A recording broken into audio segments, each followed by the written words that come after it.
வணக்கம். நான் உங்கள் புயல் சிங்கரவேலு பாலமணி. காணொளியில் தோன்றி காணொளி போட முடியாத ஒரு சூழ்நிலையில் இருக்கிறேன்.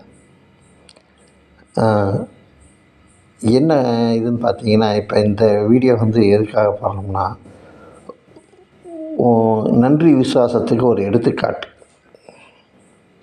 ஒரு நிறுவனமாகட்டும், அது ஒரு 5 பேர் வேலை செய்கிறதா இருக்கட்டும், ஒரு 50 லட்சம் பேர் வேலை செய்கிறதா இருக்கட்டும், அந்த நிறுவனத்துக்கு ஒரு ஊழியரும் எவ்வளோ நன்றி விசுவாசமாக இருக்கிறாங்க, அவங்க நன்றி விசுவாசத்தை எப்படி காட்டுறாங்க, அதே அளவுக்கு அந்த நிறுவனத்தோட அதிபர் திரு எம்டி சக்தி ஆனந்தன் என்ன அவர் இதே அளவுக்கு மக்கள் அவங்க மேலே வச்சுருக்கிற ஒரு விசுவாசம், நன்றி விசுவாசம் எல்லாத்தையும் இவர் அவங்க மக்கள் மேலே திருப்பி வைப்பாரா? எதுக்காக நான் இதை கேட்குறேன்னா, இன்றைக்கி மதியம் எனக்கு ஒரு கால் வந்தது. அவங்க பண்ண கால் வேறு ஒரு விஷயத்துக்கு பண்ணாங்க. ஆனால் நான் டைவர்ட் பண்ணி பேசுனதில்ல. மைவி3க்கு அவங்க எவ்வளோ விசுவாசமாக இருக்கிறாங்க அப்படின்றத இந்த ஆடியோ மூலம் தெரிஞ்சுங்க. அதாவது 2 மாதத்துக்கு பணம் வராது, கேஒய்சி அது இதுன்னு கதை விட்டுக்கு திரிகிறார் எம்டி சக்தி ஆனந்தன். இருந்தாலும் தொடர்ந்து இந்த நிறுவனம் நடக்குமா நடக்காதா எதுவுமே தெரியாத அந்த பெண் எவ்வளோ அழகாக பிரெயின் வாஷ் பண்ணுறாங்க பாருங்கள். இன்னும் 2 மாதம் பொறுத்து பணம் போடுங்க, இப்போ அவசரப்பட்டு போட வேண்டாம், இன்னும் 2 மாதம் பொறுத்து பணம் போடுங்க அப்படின்னு சொல்லி பிரெயின் வாஷ் பண்ணுற இந்த ஆடியோவை கேட்டு பாருங்கள். என்ன எவ்வளோ நன்றி விசுவாசமாக இருக்கிறாங்க. இதே நன்றி விசுவாசத்தோட சக்தி ஆனந்தன் இருப்பாரா? ஒரு கேள்விக்குறியோட இந்த ஆடியோவை கேளுங்க. கேட்டுட்டு கமெண்டில் கழிவு ஊற்றாது உங்கள் இஷ்டம்.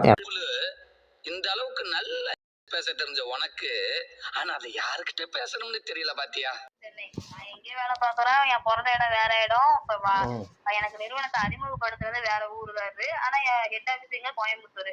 கோயம்புத்தூர்னே நீங்க வச்சுக்கிட்டா கூட இல்ல, நான் சென்னை தான். சென்னை கள்ளிக்குப்பம், அம்பத்தூர். அம்பத்தூர்னா நீங்க பயப்பட வேண்டியதுல சைதாப்பேட்டை தானே சார் இருக்கு. சைதாப்பேட்டில் நீங்க நிறைய பாருங்க. சைதாப்பேட்டை நமக்கு ஹெட் ஆபீஸ் சென்னையில. சைதாப்பேட்டையில எங்கம்மா? சைதாப்பேட்டில் அட்ரஸ் நான் சென்ட் பண்ணி விட்டா? அட்ரஸ் சென்ட் பண்ணி விடுங்க. இப்போ எனக்கு இதில் ஒரு சில சந்தேகங்கள் இருக்குதுங்கம்மா. உங்களுக்கு ஏன்னா நீங்கள் இத்தனை வருஷம் இருக்கிறதுனால உங்கள்கிட்ட கேட்டு தெரிஞ்சுக்கலான்னு பார்க்குறேன்.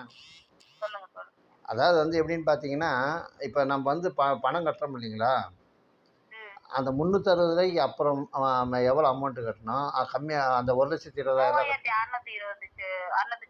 அது கட்டினோம்னா எவ்வளோ வரும் மாதம்? மாதம் 360 ரூபா வரும். இப்போ நீங்கள் 360 ரூபா கட்டினதுக்கு 210 ரூபா வந்திருக்குமா? நான் முழுசா செய்யல, பயந்துக்கிட்டு விட்டேன். 210 ரூபா வரும் ஒரு மாதத்துக்கு 210 ரூபா வரும். நீங்க 3,600 சில்லறை கட்டினீங்கன்னா 360 ரூபா கட்டினது ஒரு நாளைக்கு 7 ரூபா வருதா? இல்ல, அதான் 7 ரூபா வந்தது. 6 ரூபா 30 பைசா வந்தது. நான் சொல்றேன், அடிப்படை விஷயம் சொல்றேன். 360 ரூபா கட்டினதுக்கு உங்களுக்கு 7 ரூபா வந்தது. அடுத்த லெவல் எவ்வளவுனா 3,600 சில்லறை. 630 எவ்வளவு? அது ஒரு சம்திங் வரும், அவ்வளவுதான். 3,600 சில்லறைன்னா ஒரு நாளைக்கு 7 ரூபாங்கிறது 12 ரூபாயா மாறும். ஒரு நாளைக்கு 12 ரூபானா ஒரு மாசத்துக்கு 30 நாளா? ஆமா. இருங்க அப்படியே கால்குலேட் பண்ணுங்க. அது ஏன் கால்குலேட் பண்றீங்க? அது 360 ரூபா வருது. 12 × 30 360 ரூபா வருது. 360 ரூபா. மாசத்துக்கு 360 ரூபா வரும். 10% ஜிஎஸ்டி போகும். 10% ஜிஎஸ்டி போகும். 10% போனுச்சு அப்படின்னா பேலன்ஸ் உங்களுக்கு 280 அதுக்குள்ள வரும். 280 ரூபா வரும். 100 ரூபாய்க்கு 10 ரூபா சார். 100 ரூபாய்க்கு 10 ரூபா. 100 ரூபாய்க்கு 10 ரூபா. அப்ப 360 ரூபாய் கணக்கு பண்ணிக்கணும். அதுல ஒரு சின்ன சந்தேகம். டூர் வேலட்னு காட்டுறாங்களா? அப்ப டூர் கூட்டு போவாங்களா நம்மள? என்னங்க சார்? இப்போ டூர் வேலட்னு ஒண்ணு காட்டுறாங்க இல்லைங்களா பக்கத்துல? இப்ப ஆமா ஆமா. நம்மள டூர் கூட்டு போவாங்களா? வெளியூருக்குலாம் கூட்டு போவாங்களா? இல்ல அதுல உள்ள ஆப்ஷன்ஸ். இப்ப கமிஷன்னா இப்ப கமிஷன் என்ன நம்ம நேரே போய் வாங்க போறோமா? இல்ல, இந்த ஆப்புக்குள்ளே இருக்க அந்த கமிஷன் வித்ட்ரா போட்டு எடுத்துக்கலாம். ஏன்னா வயசான சாலரினா அந்த சாலரியை வித்ட்ரா போட்டு நம்ம எடுத்துக்கலாம். அந்த மாதிரி ஒரு ஆப்ஷன் அது. அவ்வளவுதான். டூர் கூட்டு போறது. டூர் கூட்டு போங்க. நம்ம டீமை டெவலப் பண்ணி ஓரளவுக்கு அச்சீவ்மெண்ட் பண்ணி கொடுத்தோம் அப்படின்னா அந்த நிறுவனமே ஃப்ரீயா டூர் கூட்டு போறது, கார் கொடுக்குறாங்க, போன் கொடுக்குறாங்க. இதெல்லாம் ஃபேக் கிடையாது, உண்மையா. என் சார் வாங்கியிருக்காரு. என் சாரோட ஃபேமிலில மொத்தம் 4 பேரு. சாரோட மனைவி, அவங்க அம்மா, அவங்க மாமனார் எல்லாருமே சேர்த்து 2 லட்சம் எடுக்கிறாங்க மாசத்துக்கு. 2 லட்சம் எடுக்கிறாங்க. அவர் அந்த அளவுக்கு டீமை டெவலப் பண்ணிருக்காரு. அதான் அவரு கீழே ஒரு 300 பேருக்கு மேல இருக்காங்கன்னா பாத்துக்கோங்க. எனக்கு கீழே ஒரு 50 பேர் இருக்காங்க. ஓஹோ! அப்போ இப்போ அவங்களுக்கு கீழே 300 இப்போ பேருக்கு இப்போ மேல இப்போ இருக்காங்க. வந்து இப்போ வந்து நான் வந்து 1,00,000 அது ரூ. 1,00,000 போடுறேன்னு வச்சுக்கங்கம்மா. 1,20,000. ஓ 1,20,000 1,20,000 போடுறேன்னு வச்சுக்கங்க. இப்போ மாதம் எனக்கு எவ்வளோ வரும்? மாசம் 14,400 ரூபாய். அந்த நீங்கள் சொல்கிற அந்த கணக்கு அதெல்லாம் 10% பிடிச்சது போவா? ஆஹா. உங்களுக்கு எல்லாமே சேர்த்து 14,400 ரூபாய். அது வந்து 1,800 ரூபாய் தெரியல, 1,200 ரூபாய் பிடிப்பான்னு நினைக்கிறேன். 1,200 ரூபாய் போக பேலன்ஸ் காசு உங்க கைக்கு வரும். ஓ அப்படிங்களா? உங்க அக்கௌண்ட்டுக்கு. இப்ப போன மாசம் நான் வந்து ஒழுங்கா பாக்கல சார். 10,800 ரூபாய் தான் எடுத்தேன். ஓ அப்படிங்களா? இல்லை ஆமா. இப்போ இந்த எலெக்ஷன் டைமு பணம் 2 மாதத்துக்கு வராதுன்னு சொல்லி அந்த எம்டி இதில் போட்டிருந்தாங்களே. அது போட்டிருக்காங்க. எதுவும்னா இப்ப கவர்மெண்ட்னாவே நார்மலா ஒரு வருஷத்துக்கு ஒரு டைம் மார்ச் மாசம் வந்து அக்கௌண்டன்ஸ் பாப்பாங்கல்ல. ஆமாம் ஆமாம் இயர் எண்டிங் வரும். இயர் எண்டிங் வருது. மார்ச் ஏப்ரலும் போயிடும். அதோட சேர்த்து எலெக்ஷனும் வந்துடும். சரி இது எல்லாமே சேர்த்து அப்போ அவங்க வந்து அப்போ நம்ம போன வருஷமும் உங்களுக்கு அந்த இயர் எண்டிங் வரல காசு? வரல. அப்பதான் ஸ்டார்ட் பண்ணது. அதனால ஒண்ணும் இருக்காது. அதனால விட்டுட்டாங்க. ஓ அப்படிங்களா? ஸ்டார்ட் பண்ணி 2-3 வருஷம் தானே ஆகுது. ரொம்ப நாள்லாம் கிடையாதுல்ல. ஓஹோ! அதனால அவனாலே வந்து ஏற்கனவே யூடியூப் காரன் வச்சு கிழி கிழிச்சிட்டு இருக்கா. தேவையில்லாம எதுக்கு அந்த மாதிரி அதனால தாம்மா பண்றது? பயந்துக்கிட்டு இப்போ நான் காசு போடல. சம்பந்தம் இல்லாம நீங்க எப்ப புலம்பிட்டு இருக்கிறீங்க? இல்லைங்கம்மா புலம்புறதுக்கு அதாவது எதுவுமே கிடையாது. பெருசாக படிக்கல நான். வெளிப்படையாக சொல்கிறேன். புரியுதுங்களா? நம்மள கைட் பண்ணுறதுக்கு பையனோ பொண்ணோ பொண்டாட்டி இது யாரும் கிடையாது. நாம் தனியாக சமைச்சு சாப்பிட்டு நம்ம பாட்டுக்கு கிடக்குறோம். இது கிடைக்கிற வேலையை செய்துக்கிட்டு அப்படியே சுற்றிக்கிட்டு இருக்கிறோம். கொஞ்சம் சேமிப்புன்னு வச்சுருக்கிறோன்னு வச்சுங்க.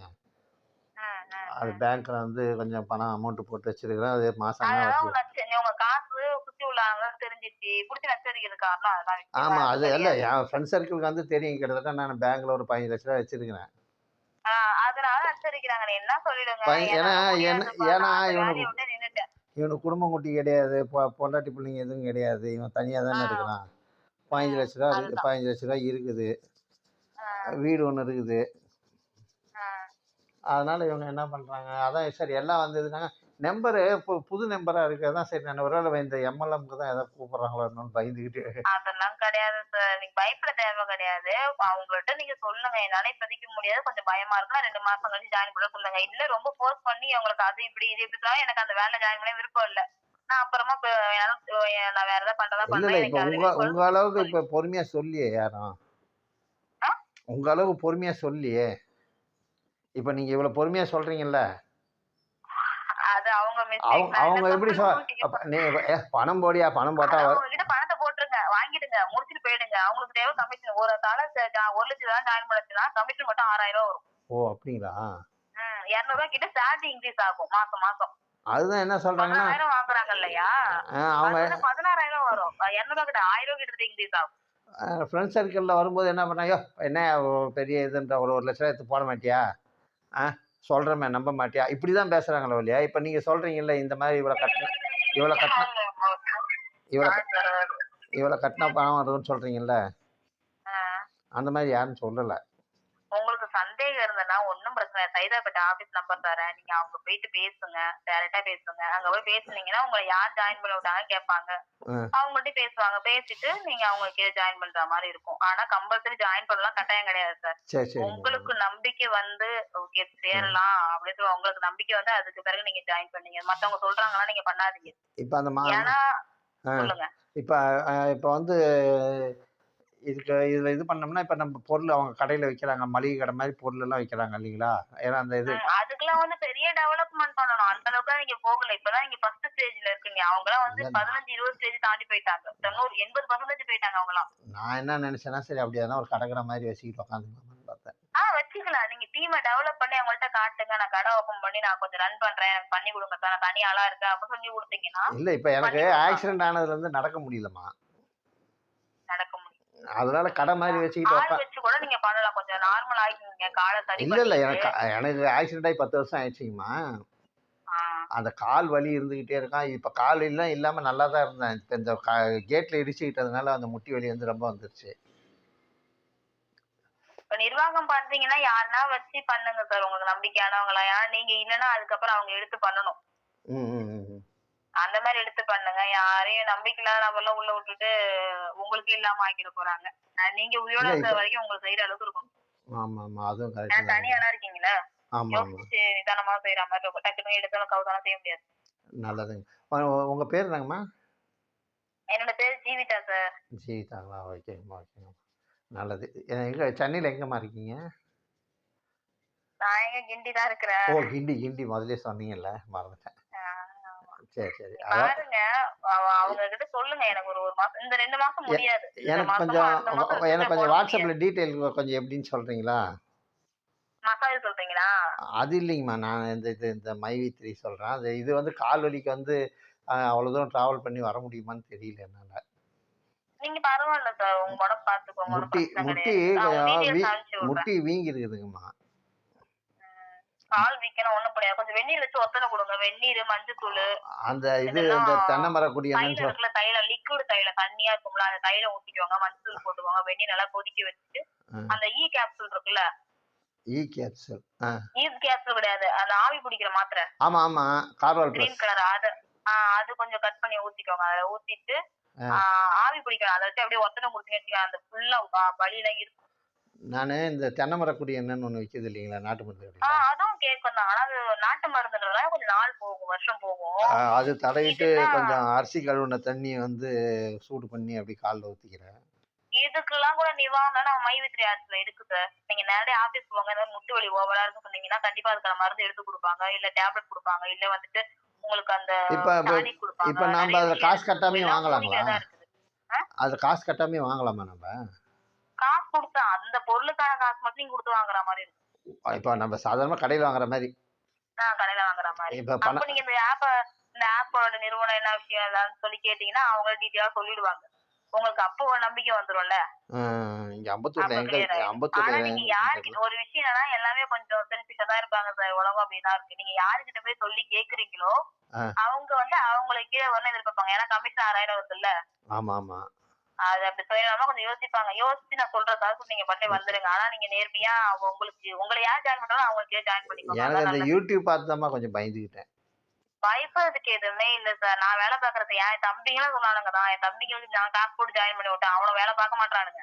ஓ நான் மட்டும் தான் வேலை பார்த்துட்டு உட்காந்துருக்க. நம்பிக்கை இல்ல அவனுக்கு. ஆனா இதுல வந்து டெவலப் ஆகி போய் வீடு கட்டி, கார் வாங்கி, வண்டி வாங்கி, இதெல்லாம் வாங்கி கடை போட்டு ஏகப்பட்டது நடந்துட்டு கோயம்புத்தூர், சேலம் சைட்லாம். ஓ அப்படிங்களா? பெரிய லெவல்ல போயிட்டு இருக்காங்க. அடுத்தடுத்த ஸ்டெப் போய்கிட்டே இருக்கிறாங்க.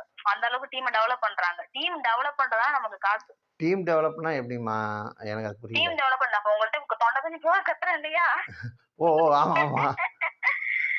இத மாதிரி ஒரு ஓ கஸ்டமரை இந்த கேதர் பண்ணணும், கொண்டு வரணும். ஓ அவங்க ஒரு ரிலேட்டிவோ இல்ல சொந்தமோ பந்தமோ தங்கச்சி யாரும் கொண்டு அவங்களுக்கு வரணும். கொண்டு வந்து அவங்க நம்ம கீழே ஒர்க் பண்ற அளவுக்கு ரெடி பண்ணணும். அதான் புரிய வைக்க அவங்களுக்கு வந்து தெளிவா புரிய இப்ப நீங்க சொல்ற மாதிரி தெளிவா புரிய வைக்கணும். நீங்க எங்கிட்ட கேக்குறீங்க இது எப்படி அது எப்படி அது அவ்வளவு அமௌண்ட் போகணும் அப்படி சொல்லி கேக்குறீங்க. அவங்க கேட்கணும் நம்ம கிட்ட. நம்ம சொல்லாம அவங்க கேட்கணும். அந்த அளவுக்கு நீங்க ஆர்வம் தூண்டுற அளவுக்கு பேசணும் அவங்க கிட்ட. இதனால உங்களுக்கு எந்த பெனிஃபிட்டும் கிடையாது. ஒரே ஒரு டைம் உங்களுக்கு கமிஷன் வர போதும். ஆனா லைஃப் லாங் அவங்க செட்டில்டு. ஓ அப்படின்னா ஏன்னா இந்த மாதிரி சொல்லியிருந்தாங்கன்னா பரவாயில்லம்மா. நான் போன ஒரு 6-7 மாசத்துக்கு முன்னாடியே போட்டிருப்பேன். உனக்கு என்ன காசு போடு வரும்னா நம்ம இந்த யூடியூப்பையும் பார்த்துட்டு எல்லாத்தையும் பார்த்துட்டு அந்த கோயம்புத்தூர்ல ஒரு தம்பி ஒன்று கம்ப்ளைண்ட் கொடுத்ததுன்னு சொன்னாங்க பார்த்தீங்களா? அது இதுன்ட்டு ஜாயின் பண்ணிக்கோங்க. நான் எப்படி டெவலப் பண்ண என்ன பண்ண ஏதுன்னு சொல்லி சொல்றேன் உங்களுக்கு. இல்லைங்கம்மா, அவங்க வந்து என்கிட்ட இப்போ வந்து அதிகம் பேசுறது இல்லை. அந்த பணத்தை வச்சுக்கிட்டு கஞ்ச பிசினாரித்தனம் பண்ற அது இதுலாம் பேசினாங்களா, கொஞ்சம் கோவம். அதுக்குதான் கோவம் வந்து கொஞ்சம் சத்தம் போட்டேன் நானும். அதனால வந்து எங்க அண்ணன்கிட்ட போய் கட்டாயப்படுத்தி எந்த விஷயம் இன்வால்வ் பண்ண கூடாது. இன்வால்வ் பண்ணா அது நினைக்காது ஓடிடுவாங்க. எங்க அண்ணன்கிட்ட போய் சொல்லி இருக்கிறாரு. அப்புறம் அவன் தனியா இருக்குன்னா அவனை விடுங்க, அவன் இஷ்டம் போல இருக்கட்டும் அப்படின்ட்டு இருக்கிறான் எங்க அண்ணன். அவனை போய் எதுவும் தொந்தரவு பண்ணாதீங்க அப்படின்ட்டான். ஏன்னா எங்க அண்ணனுக்குலாம் மாசம் ஆனா வாடகை வருது. நம்மளுக்கு வந்து இந்த பேங்க்ல இந்த வட்டி வச்சுக்கிட்டு அது சாப்பிட்டுக்கிட்டு இருக்கிறோம். அதுதான் என்னங்கம்மா வட்டி கொடுக்குறீங்களா? புரியல. அந்த பேங்க்ல இருந்து வருது இல்லையா இன்ட்ரெஸ்ட் காசு. ஓகே ஓகே புரியுது புரியுது அது சார். வச்சுக்கிறேன். அப்புறம் இந்த இந்த சின்ன சின்னதாக அந்த பெனாயிலு அது சேல்ஸ் பண்ணுவீங்களா? அது கொஞ்சம் வண்டியில் வச்சு எக்ஸலில் வச்சு எடுத்துக்கிட்டு போவேன். எக்ஸல் இப்போ வந்து கால் வலி வருதுன்னா இப்போ ஒரு ஒரு ஒரு மாசமா போகல. நீங்க யோசிக்காம தாராளமா போடலாம். ஆனா இந்த காசு மாசம் போட முடியாது. அதாவது இப்போ இந்த பெனாயில் விற்று பண்ணு அப்படின்லாம் அவசியம் கிடையாதும்மா. சும்மா இருக்கிறதுக்கு ஏதாவது ஒன்று பண்ணுவோமேன்னு ஏதோ பண்ணிட்டு ஒண்ணு பண்ணுன்றத பண்றீங்க. பண்ணாம இருந்தாலும் அது ஆமாம் உடம்பு சோம்பேறி பிடிச்சுக்கும். அதனால ஆமாம். பண்றதுதான் நல்லது. அதனால அதுதான் சரி. ஒரு விரிவாக விளக்கமாக சொல்லியிருந்தாங்கன்னா பரவாயில்ல. காசு போடு வரும், காசு போடு வரும், காசு போடு வரும்னா இந்த யூடியூப்பையும் பார்த்துட்டு எல்லாத்தையும் பார்த்துட்டு பயம் தானே அதிகமாகுது. இதுல மொத்தம் 5 லெவல் இருக்கு. நீங்க செகண்ட் லெவல்ல இருக்கீங்க. ஃபர்ஸ்ட் லெவல் வந்து ஓஎம். ஒண்ணுமே சரியா சொல்லாம அப்படி ஜாயின் பண்ணிக்கலாம். ஃபர்ஸ்ட் வந்து ஒரு ஆப் ஒன்று இந்த ஆப்பை டவுன்லோட் பண்ணி டெய்லி பண்ணுனாங்க. டெய்லி 5 ரூபா 4 ரூபா சில்லறை தான் வந்துக்குது அது. 4 ரூபா பீஸா.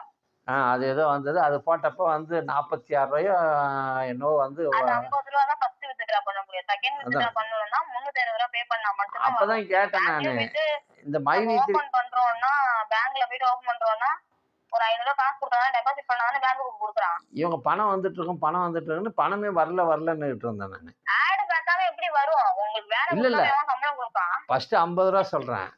இது நம்ம 50 ரூபா போட்டு 50 ரூபாயே வந்திருந்ததுன்னு வச்சுக்கீங்களேன். சரி இவங்க தான் போட்டிருக்கிறாங்கன்னு தெரியும். இந்த 46 ரூபான்னு வந்துடும். இவங்க இன்னும் போல இருக்குது. நான் என்ன நினைச்சிட்டு இந்த 46 ரூபா இந்த எஸ்எம்எஸ்க்கு அதுக்கு இதுன்னு பிடிப்பாங்க இல்லைங்களா காசு பேங்க்ல. ஆமா அந்த ஆமா. காசு தான் பிடிச்சிருக்கிறாங்க போல இருக்குதுன்னு நினைச்சிட்டு நான் கம்முன்னு இருந்துட்டேன். ஆ. அப்புறம் பார்த்தா அப்புறம் தான் வந்து சொன்னாங்க. அது என்னவோ ஒரு மார்க்கெட்டிங்னு போட்டு அதுலேருந்து அந்த 46 ரூபா வந்திருந்தது. இதோ வந்திருக்குது பாரு இதுதான் அப்படின்னாங்க. ஓ அப்போ அந்த புரியுது புரியுது. மைவித்ரின்ற பேரில் முதல் வித்ட்ரா எடுத்திருக்கீங்க. ஆமாம் அந்த 50 ரூபான்னு தான். அதுக்கப்புறம் அந்த 126 ரூபாயோ என்னவோ சொன்னேன் இல்லைங்களா. ஆமா. அதுவும் வந்து பார்த்தீங்கன்னா வேற ஒரு பேர்லேருந்து வந்தது. ஆனால் காசு வந்துருச்சு. ஓகே. அப்ப உங்களுக்கு நம்பிக்கை இருக்குல்ல சார். நீங்க போடுங்க, ஒர்க் பண்ணுங்க. ஆனால் எனக்கு என்னன்னா வல்லுன்னு மூஞ்ச காட்டுறாங்க. அதுதான் கடுப்பாக இருக்குது. கொஞ்சம் ஆற போட்டு பேசுங்க. ஒண்ணும் பிரச்சனை கிடையாது. ஆற போட்டு இல்லைன்னா பொறுமையா சொல்லுங்கம்மா. நான் பார்க்குறேன். நான் இல்லைன்னா கூட நீங்களே கூட எனக்கு எப்படி பண்ணணும்னு சொல்லி கொடுங்க. இல்ல சார், இப்போ நீங்க எனக்கு கீழ வந்தீங்க அப்படின்னா அவங்களுக்கும் எனக்கும் மனஸ்தாபம் ஆயிடும். நான் இவ்வளவு தூரம் ஃபாலோ இருங்கம்மா. பண்ணி பேசிட்டு அவங்க இருக்கும்போது அவங்க யாரும் இப்போ என்கிட்ட பேசுறதே இல்லை. இப்போ அவங்களெல்லாம் பார்த்தே நான் 1.5 மாதம் ஆச்சு. இந்த கால் அடிபட்டுருச்சுன்னு சொல்லி கூட யாரும் வந்து எட்டி பார்க்கல. எட்டி கூட பார்க்கலையா? கால் அடிபட்டுருச்சு கொஞ்சம் போயிட்டு வரலாம். இங்கே அந்த இது ரெட் ஹில்ஸ் பக்கத்தில் ஒரு கட்டு கட்டுறாங்க. ரெட் ஹில்ஸ் பக்கத்தில் வந்து கட்டுறாங்க. அந்த வடபழனியில் ஒரு கட்டு கட்டுறாங்க.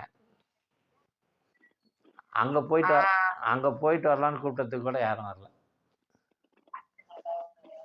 அதனால சார் நீங்கள் அதுன்னுட்டு அதுக்கப்புறம் தான் சார் அதனால தான் ஏதோ இதுக்கு காதல் கேட்ட மாதிரி இல்ல சார், நாளை பின்ன அவங்களுக்கு தெரிஞ்சுச்சுன்னா வச்சீங்க மனஸ்தாபம் ஆயிடும் சார். அவங்களுக்கும் எங்களுக்கும். நீங்க இவ்வளவு தூரம் அவங்க தான் உங்கள்கிட்ட சொல்லியிருக்காங்களா அப்படி இருக்கும்போது நீங்க எப்படி பண்ணுவீங்க? ஏமா அவங்க எல்லாருமே 10 கிலோமீட்டர் 12 கிலோமீட்டர் தள்ளி இருக்கிறாங்க. யாரும் வந்து என்னைக்கா ஒரு நாள் அவங்களுக்கு தெரிய வந்துச்சுன்னா தப்பா போகும் இல்லையா? நான் அதை அதனால யோசிக்கிறேன். அது ஏமா அப்படி இருக்கிறவங்க என்ன பண்ணு. இப்போ நீங்கள் பொறுமையாக சொல்கிறீங்கல்ல. இப்போ நீங்கள் எடுத்து சொல்கிறீங்கல்ல இப்படி பண்ணணும் இந்த மாதிரிலாம் பண்ணணும்னு சொல்கிறீங்கல்ல. அப்படி அந்த மாதிரி சொல்லணுமா இல்லையா? சொல்லணும். அப்போ சொல்லலைன்னும் போது அப்போ அவங்க வருத்தப்படுறதுல என்ன நியாயம் இருக்குது சொல்லுங்கள். இப்போ நீங்கள் இவ்வளோ தூரம் பொறுமையாக எடுத்து சொல்கிறீங்க. யாரோ என்னமோ தெரியாது ஏதோ ஃபோன் பண்ணீங்க என்ன கேட்டீங்க. சரி இல்லை எங்கள் அப்பா வயசாகுது. எனக்கு ஒரு நன்மை கிடைச்சா சந்தோஷம். அதான் எங்கள் அப்பா வயசுன்னு சொல்லிட்டு இவ்வளோ தூரம் சொல்கிறீங்க நீங்கள். சரி இப்போ என் புள்ள இருந்தால் கேட்டால் கேட்க மாட்டேன். என் பையன் இருந்து சொன்னால் கேட்க மாட்டேனா? இப்போ நீங்கள் தெரிஞ்சு சொன்னீங்களே தெரியாது சொன்னீங்களே எங்கள் அப்பா வயசுன்னு. நான் சரி உங்களுக்கு பொண்ணு எங்க அப்பா வயசு தான். எங்க அப்பாவுக்கு 55 ஆகுது. அப்போ என் பொண்ணு மாதிரி தான் நீங்களாம். ஏன்னா இப்போ என் பொண்ணு இப்போ சரி நம்ம பொண்ணு சொல்கிறா கேட்போமே அப்படின்ற ஒரு எண்ணம் தானேம்மா. சொல்லுங்க சார். நம்ம பொண்ணு சொல்லுது சரி நம்ம பொண்ணு நம்ம கெட்டு போகிறதுக்காக சொல்லலாம் அப்படின்னு ஒரு இது தானே. இப்போ நீங்கள் வந்து அப்பா மாதிரின்னு சொன்னீங்க. நீங்கள் மனசாக சொன்னீங்களா இல்லை எப்படி சொன்னீங்களா எனக்கு தெரியாது. என்ன வயசுல மூத்தவங்க அதனால நான் சொல்றேன். சரி இப்போ நீங்கள் இவ்வளோ தூரம் சொல்லும்போது இப்போ நான் பெற்ற பொண்ணு எனக்கு ஒரு பொண்ணு இருந்து இந்த மாதிரி சொல்லிச்சுன்னா கேட்பேனா கேட்க மாட்டேனா? அது இல்லைன்னு சொல்லவே மாட்டேன் சார். நான் இதான் அதான் சொல்லுவேன். சொல்றேன். இப்ப நீ என்னால ஒரு 4 பேர் நன்மை வந்தா நான் சந்தோஷமா படுவேன். அது அது பிரச்சனை கிடையாது. நாள அதுதாம்மா. பின்ன அவங்க தெரிய வந்துச்சுன்னா, அவங்களுக்கும் உங்களுக்கும் மனஸ்தாபம். அதோட தாண்டி என்ன அப்படி வந்து அப்படி பலவந்தமா கிடையாதும்மா. இப்ப நினைப்பாங்க. நான் சொல்லுவேன், இப்ப எனக்கு அண்ணன் இருக்கிறான். இது எங்க அண்ணன் பொண்ணுப்பா, எங்க அண்ணன் பொண்ணு சொல்லுச்சு. சித்தப்பாவுக்கு சொல்லலாம்ன்னு சொல்லுச்சுன்னு சொல்லுவேன். சரி ஓகே. அது அப்படி உங்க இஷ்டம். அப்படி கூட சொல்லுவேன் இல்லையா நானு? இப்ப எனக்கு புள்ள இல்ல, எனக்கு பையன் இல்ல. ரைட்டு. நான் என்ன யாரும் கல்யாணம் பண்ணிக்கல. நானும் கல்யாணம் பண்ணிக்கல. என்ன? என் வாழ்க்கை இப்படியே போச்சு. இப்ப என்ன எங்க அண்ணன் பொண்ணு சொல்லுச்சு, எங்க அண்ணன் பொண்ணு என்ன சேர்த்து விட்டுச்சுன்னு சொல்றது என்ன தப்பாயி போச்சு? இல்லைங்களா? அதுல எந்த தப்புமே இல்ல சார். அப்புறம் என்ன? இப்ப என்ன நீங்க தான் என் அண்ணன் பொண்ணா நான் என்ன ஜ இந்த டெஸ்ட்டா எடுத்து பார்க்க போறாங்க. அது இன்னொரு டெஸ்ட் சொல்லுவாங்களே.